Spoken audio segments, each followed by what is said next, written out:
주사 환자분들은 어떤 증상과 병변으로 병원에 내원하실까요? 제가 주사로 의심되는 분께 뭐가 제일 불편하세요? 얼마나 불편하세요? 뭘 하면 나빠지세요? 라는 질문을 드리곤 하는데요. 그러면 개개인이 답변이 정말 다 달라요.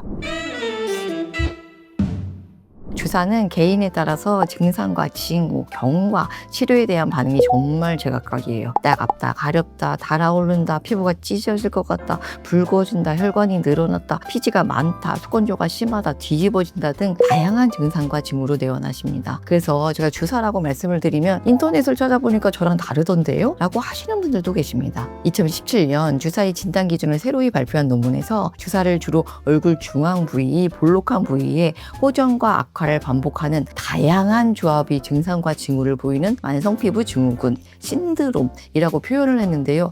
정말 정확한 표현이라고 생각해요. 증후군이라는 말은 잘 모르겠는데 비슷한 증상이나 병변을 보이는 어떤 질환군을 지칭하는 말인데요. 대표적으로 다운 증후군이 있어요. 그게 다운이라는 사람이 비슷하게 생긴 애들이 태어나는데 이유를 모르겠어서 그 아이들을 모아서 다운 증후군이라고 명명을 한 거거든요. 이후 그게 21번 염색체 이상임이 밝혀진 거고요. 이렇듯 주사도 왜인지는 잘 모르겠는데 다양한 조합이 증상과 징후를 보이는 질환군으로 본 거죠. 그중 가장 대표적인 징후는 느닷없이 뒤집어진다입니다. 그게 뭔 일이 있었던 게 아니에요. 그냥 하루아침에 확 뒤집어져요. 그래서 저도 진료를 볼 때 피부가 예민하고 자꾸 뒤집어져요 하면 주사인가? 하고 다시 진단을 의심할 정도로 뒤집힘이 굉장히 특징적인 증상 중에 하나예요. 진단 기준은 무엇일까요?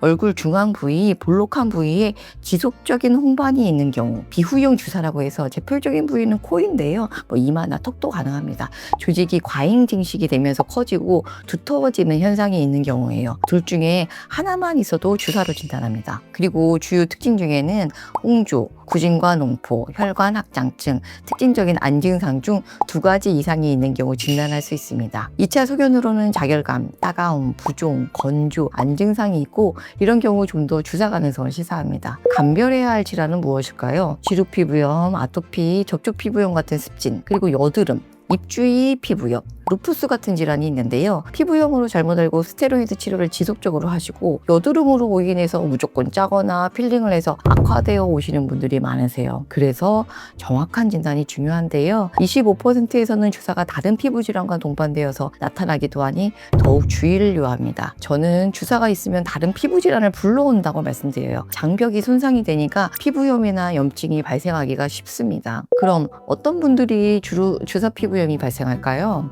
우선 유전적인 소인이 있는 분이 다양한 악화 요인에 의해서 면역학적, 신경혈관성 반응이 생기면서 병이 발현이 되고 나면 없던 옛날 상태로 돌아가진 않습니다. 30에서 50대 여성에게 좀 더 많은 걸로 되어 있고 어렸을 때 여드름 하나 없이 하얗고 미끈하고 피부 너무 좋았던 분에게도 많이 생깁니다. 느닷없이 30대가 되어서 발생하기도 하지만 이미 10대 때부터 주사 전 단계라고 해서 예민하고 반복적인 홍조가 있었던 경우도 많아요. 또 여드름이 있는 분들도 주사의 성질을 함께 갖고 있는 경우도 굉장히 늘었습니다. 주사의 악화 요인에 화장, 미세먼지, 가공식품이 있는데요. 이런 것들에 대해 노출이 많아지면서 어린 학생들이 주사가 늘은 것으로 보입니다. 이 여드름이 있지만 피부가 건조하고 예민하고 붉다면 여드름이 아닐 수도 또는 주사와 동반되어 있을 수도 있으니 반드시 피부과 전문의에게 진단을 받아보시고 악화 요인을 주위에서 주사로 발현되지 않도록 하는 것이 중요하겠습니다. 지금까지 피부과 전문의 김윤기였습니다. 감사합니다.